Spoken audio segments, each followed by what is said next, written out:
"Wine, dear," my mother-in-law smiled, offering renunciation papers as I fell. "She signed them," my husband lied. "Now they will pay dearly." Inside the sprawling house in Brookline where I resided, I always started my day with a certain ritual. The aged wood floors made their familiar sounds as I made my way to my kids' bedrooms first. Emma, now becoming a young woman, could get up by herself, although she seemed to wait for my greeting, waking up when I knocked on her door. But Michael still required my assistance to rise. "Michael, time to wake up," I'd announce. In the room, which was filled with a gentle light, I would softly brush my hand against my son's cheek. Michael would let out a little noise as he slowly opened his eyes. Our housekeeper, Martha, had already gotten breakfast ready. The table was ready with warm croissants, fluffy scrambled eggs, and fresh fruit, as the inviting smell of coffee drifted through the air. James, my husband, was absorbed in the morning newspaper like always, giving quick glances at me and the kids sometimes. "Dad, are you coming to my piano performance later?" Emma asked hopefully. "I'm sorry, sweetie, I have an important meeting with a client today. But Mom will tape it, and I'll absolutely watch it tonight." Though Emma seemed slightly disheartened by James' answer, she quickly turned to me with a big smile and said, "Then be sure to record it, all right." My tranquil everyday routine started to fall apart with a single telephone call. This call from my family's home provided the information that my dad, William, had passed away. It was a sudden heart attack which took him. The funeral was carried out in a serious, yet friendly way, reflecting my father's personality. The massive turnout demonstrated how well-regarded he was, not only as a pharmaceutical leader, but also as a giver of gifts. I recall Elizabeth telling everyone about visiting orphanages alongside her father when she was a girl. He always used to say that fortune's purpose is to be shared. Yet, after the memorial service concluded, the environment around me began to subtly shift. The conversation about the inheritance prompted a change in my husband's demeanor. Although he became even more attentive than before, there was a manipulative quality simmering beneath the surface. What worried me the most was the abrupt shift in my mother-in-law Martha's behavior. Martha, who would only visit a few times a year before, began dropping by 2 or 3 times a week. Though she said it was out of concern, I couldn't escape the feeling that she had a hidden agenda. I was especially uneasy about how consistently my mother-in-law kept bringing up money. Then, just before Thanksgiving, Martha called with an offer. "Elizabeth, please join us at our home for Thanksgiving this year. Families do this, don't they?" Despite the pleasantness in her voice, a sense of foreboding began to wash over me. Nevertheless, my own voice sounded surprisingly composed when I responded with, "Thank you, I appreciate the offer." That evening, after settling the kids for the night, I stared at the full moon from the study window, replaying my last conversation with my father in my head. "I know you, Elizabeth, have the inner fortitude to always make the correct choices. I have faith in that ability." That sentiment felt like a premonition now. On Thanksgiving evening, as twilight descended, Elizabeth hesitated briefly in front of her mother-in-law's house. The stately mansion, constructed in the 1920s, possessed its customary imposing aura. The red brick exterior, bathed in the golden light of the setting sun, gave off a sense of foreboding. Especially today, the chrysanthemums in the normally immaculate front garden looked like they were creating unsettling shadows. "Mom, can we go inside?" Michael gently pulled on her arm. Standing next to him, Emma, despite her typical teenage frown, would every so often steal a glance at her mother with a worried look. I inhaled deeply and reached out to grab the heavy wooden door. As the door swung open, Martha greeted us with a big smile. She was wearing a long Chanel gown, and a Cartier necklace sparkled at her neck. Standing next to her was James, sporting an Hermes tie and smiling with uncharacteristic stiffness. "Elizabeth, I'm so happy you're here, and the kids and James." There wasn't a hint of her usual arrogance in her voice. Instead, it sounded unnaturally pleasant. Martha's perfume seemed more intense than usual. Stepping into the great hall, I saw that several guests had already arrived. I noticed a tall, middle-aged man. Wearing a gray, impeccably tailored suit and possessing intense eyes, he was introduced as Attorney Richard Stern. I got the impression that his presence was somehow out of sync with the rest of the group. "I've been told a lot about you, Mrs. Walker." Stern's grip was a little too prolonged and intense. I shuddered from the chill that went through his hand. After a little small talk in the waiting area, everyone went into the dining room. As we walked, I had this feeling that the portraits along the hall were watching me. Pictures of those old New England elite from the 1700s seemed like they were observing everything that was happening that evening.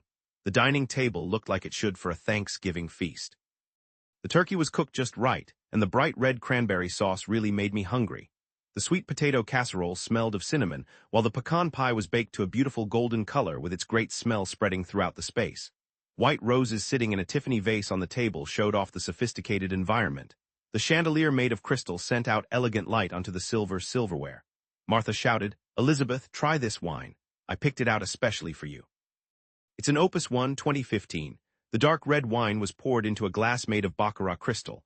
I took the glass with good manners. Just then the light that was reflected gave Martha's eyes a weird glow. "Thank you, Mother."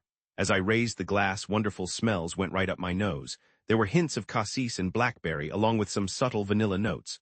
The first sip was honestly delicious. But right away after that, the weird feelings started. First, I started to feel a little numb in my fingertips. After that, I was hit by a sudden sensation of intense warmth, almost as if the room had become incredibly hot. My sight started to become fuzzy, little by little. The light from the chandelier looked warped, similar to looking through a kaleidoscope. I attempted to quickly put down my drink, but my hands didn't do what I wanted.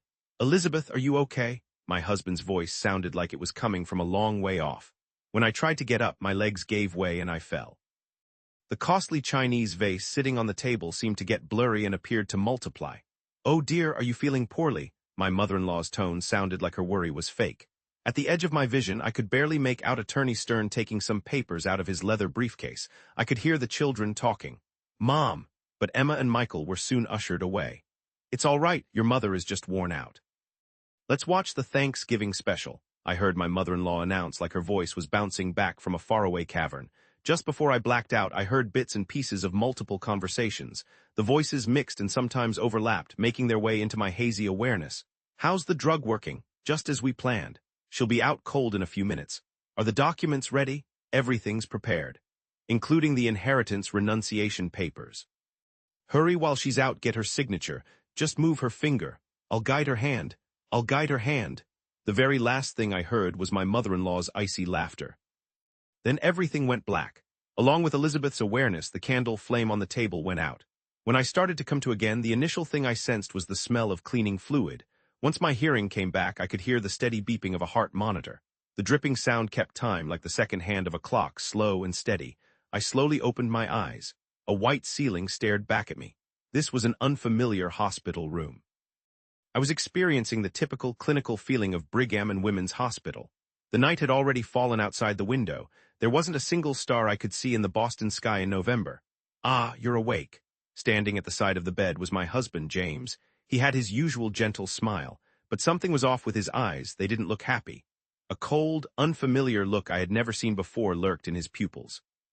And next to him was a familiar person, Attorney Stern, who held what looked like an expensive fountain pen. A document lay on the hospital room table. It was a consent form which would allow me to give up my inheritance rights. My signature was already on it, my signature which I knew well, but it was obviously written while I wasn't awake, my signature. When I asked him, my voice raspy, my husband responded coldly. "Yes, the signature is done, you wrote it yourself. We have witnesses." The calculating tone of his words didn't even try to hide itself anymore. At that point, the last conversation I had with my father suddenly came back to me. His words resonated clearly, just like when he held her hand, warm against his on his deathbed. I could hear him saying, "Elizabeth, you possess the capability to consistently make the correct choices. I truly trust that." It was, without a doubt, the start of a difficult fight. I quietly shut my eyes, preparing myself for the lengthy ordeal ahead. I was determined to confront this unfair situation, for my kids' well-being and to safeguard my father's reputation. Deep inside, a quiet but steady rage ignited. I was still a little shaky as I moved along the hospital hallway. A full day had elapsed since the previous night's ordeal, and I had just gotten the doctor's okay to finally leave my room. A nurse, dressed head to toe in pristine white, strolled alongside me, seemingly at ease. "Mrs. Walker, are you truly feeling okay?" the nurse, whose name tag said Christine Chen, asked, sounding worried. She had been my nurse from the time I was brought in as an emergency the night before. "Yes, I'm okay, but," I carefully selected my words before continuing, "I'd like to ask you about what happened last night." We entered the cafeteria, which looked out at the hospital's courtyard. Through the huge windows, we could see the maple trees displaying their autumn colors. The Boston sky, late in November, was completely covered in clouds. "Could you describe in detail when I was brought in last night?" Christine took a quick look around before she started to speak. "To be frank, something has been weighing on my mind. When they rushed me to the hospital, my husband claimed it was a flare-up of a long-term illness. However, my past medical files don't show any evidence of this." Her tone dropped even lower as she kept talking. "Also, there's something troubling that showed up in my blood work. Suddenly, a loud, piercing voice cut through their talk. It was Elizabeth. "So this is where you've been," she said. Spinning around, I saw Martha, decked out in an eye-catching Chanel suit. Beside her was a man who looked like he was in charge of the hospital. "Dr. Harrison, could you get this patient's discharge paperwork moving? We have family business to take care of," the woman said. Martha's voice had returned to its customary, bossy way, yet something had shifted in Elizabeth during that day. "Mom, I'm staying here," I insisted, and with a determined edge in my voice, "this might become a police investigation." Martha's face went completely blank for a split second. But she quickly regained her composure, forcing a smile. "Sweetheart, what on earth are you talking about?" she asked. "Last night was just an allergic reaction. You just had a bad reaction to the sulfites in the wine." At that instant, a woman showed up at the cafeteria doorway. This lady, who appeared to be in her mid-50s, carried herself with a certain elegance as she approached me directly. "Mrs. Walker, I'm Sarah Cohen," she said. She handed me a business card. "I spoke with Judith Green, who's on the board of the Harvard Law School Alumni Association." I continued, "Actually, I need to talk to you about what happened." Martha attempted to cut in, but Sarah remained unwavering. "Mrs. Martha Walker, I'd also like to speak with you about this." I could feel her gaze focusing intensely on me, specifically regarding my connection to Attorney Stern. Inside the lab at Brigham and Women's Hospital, I examined the extensive results of my blood work, trying to make sense of it all. Dr. Emily Rodriguez was trying to simplify all the technical medical jargon for me. The medication identified in my bloodstream is a kind of benzodiazepine. She spoke in a hushed tone, letting me know that it's a particular ingredient, commonly referred to as a date rape drug. Sarah Cohen was furiously writing everything down, the amount that showed up in the test results, more than twice what's considered the safe level. It was enough to make a person completely lose consciousness. Out in the corridor, I knew Detective Mike Donovan was getting a statement from Nurse Christine. Snippets of their conversation drifted my way. The details surrounding my emergency hospital admission were coming into focus. Yes, my husband seemed unusually composed, as if he already knew what was happening. Sarah presented some fresh papers.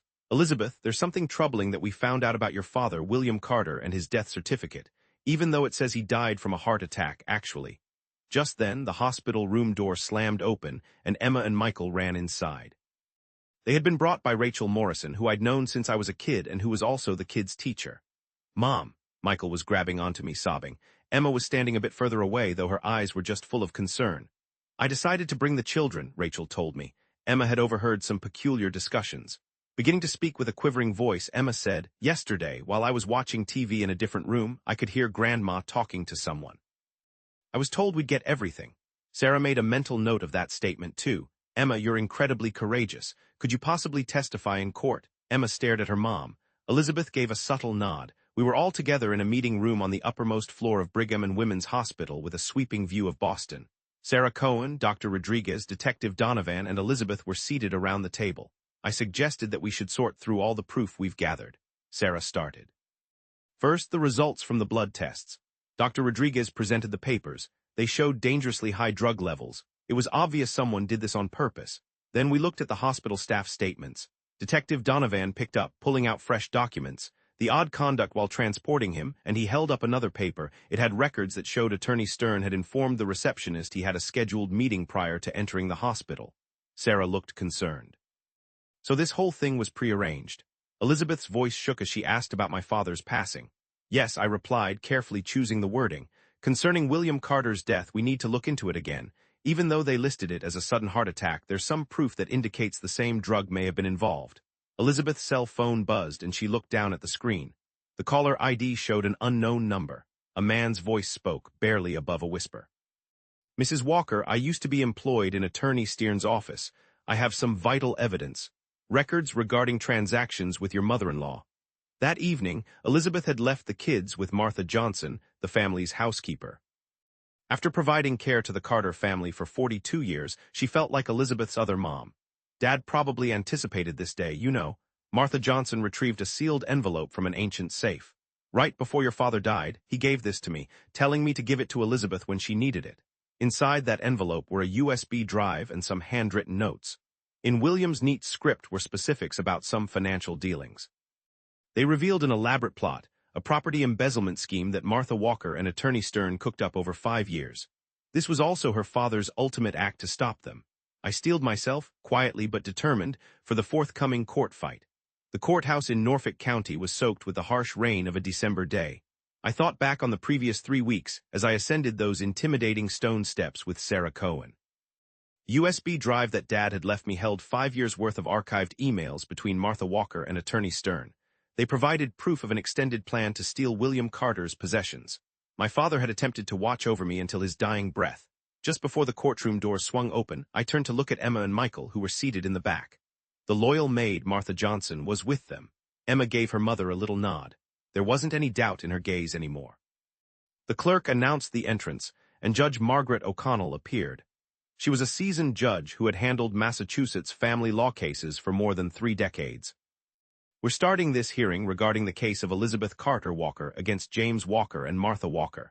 The initial person to take the stand was Dr. Emily Rodriguez. She commenced a thorough explanation concerning the analysis of the blood test results. The substance discovered in the victim's blood was phenitrazepam.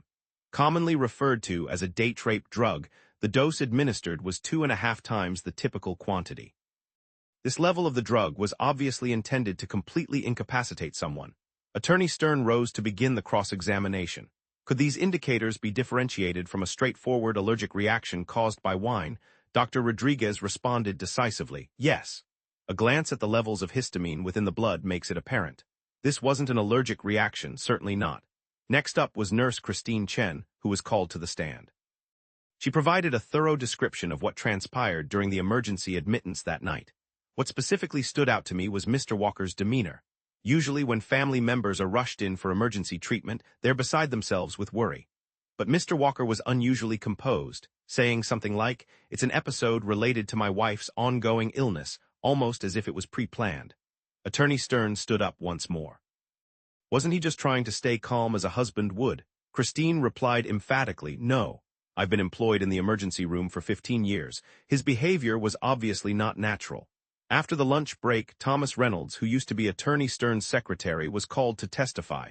He brought out a document, his hands shaking. This document is a contract between Mrs. I'm thinking about Martha Walker and Mr. Stern, and this situation is unbelievable. The agreement offered a payment of $500,000 with an extra 10% of the Carter family's possessions if everything went their way. When the courtroom became chaotic, Attorney Stern's composure wavered, and I noticed the change.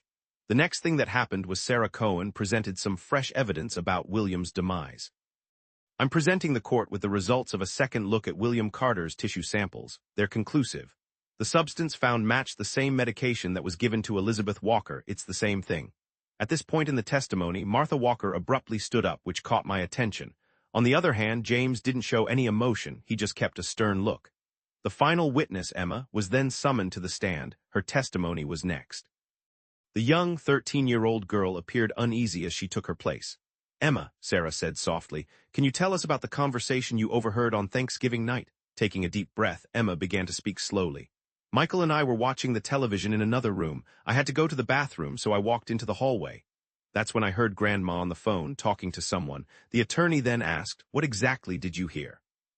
Grandma was saying, 'Everything is going as planned. The drug must do the job for sure. The assets will all be ours,' Emma said. Emma continued her testimony, struggling to hold back tears, and she also said, 'We'll get rid of anyone who stands in our way.' Throughout this, Martha's face lost all its color. Meanwhile, James stood up abruptly.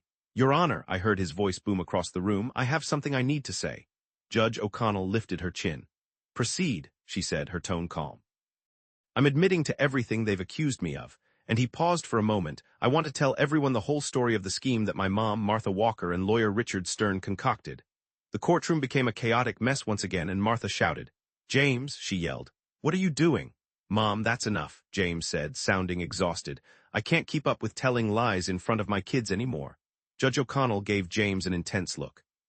'You do understand that your words will be regarded as those of someone who helped commit the crimes?' 'Yes,' I responded. 'I'm ready for that.' During the rest of my testimony, I laid it all out there. My incredibly large debts, Martha's crazy plan. I even told the truth about how William Carter died. Elizabeth listened closely as I spoke. 13 years of being married to her. 2 kids. Had everything just been a tool for her mother-in-law to get what she wanted? The rain had ceased, and the sun shined into the courtroom windows. Judge O'Connell announced the final decision. This court sentences Martha Walker to 15 years in jail for attempted murder, attempted fraud, and forging documents.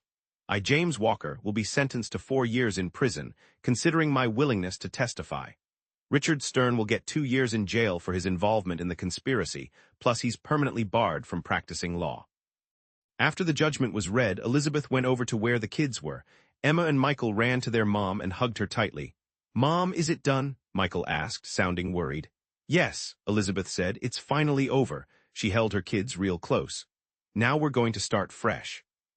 A dove soared into the heavens outside, as if rejoicing in the victory of fairness. Sarah Cohen went up to Elizabeth as they walked away from the courthouse. "I've been pondering something lately," she whispered. "Your dad possibly knew how this would all unfold.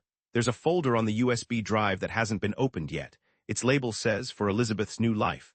Elizabeth gave a small nod. She had started her new life with her kids 3 months after the court decision. The grand house that looked out over the Charles River was something her father had discreetly bought, and it was documented in that file, "For Elizabeth's New Life." "Mom, look at the tulips blossoming in the garden." At the sound of Michael's voice, Elizabeth went to the window. The vibrant tulips danced in the gentle spring wind. Certain words her father had once uttered came to mind. "No matter how difficult the winter, flowers always bloom in the spring," she recalled. "It's the same with life." Someone knocked on the study door and Emma peeked her head inside. "Mom, the media wants to interview you again." The entire country had been stunned by the case. Newspapers ran with headlines like "Family Feudy People," "Shakes Boston High Society," and "Inheritance Poisoning Plot," which had consumed the news. But what mattered most to me was that the case had encouraged others who had endured the same abuse to finally come forward. "I will refuse all interviews," Elizabeth replied softly. "Except for the support organizations." I took up where my dad left off and created the Carter Family Protection Fund, a group that helps individuals dealing with family money problems and disagreements over inheritances. Sarah Cohen came by to see me that day. She'd become more than just my lawyer. She was a really good friend. We gotten some information from the prison, so Sarah filled me in on how those 3 were doing. Martha Walker was doing her time, a 15-year sentence. The woman who used to be so popular was now spending her time by herself, in a jail cell. She didn't have anyone come to see her, so her cockiness was completely gone. James was getting involved in some rehabilitation programs. He was really trying to be a good inmate. He always put words of regret in the letters he wrote to the kids. I still wasn't sure if I should actually let the kids see those letters. Attorney Stern was ordered to pay a huge amount of money in damages on top of the 2 years he was doing. He lost his license to practice law permanently. He was completely out of the legal world now.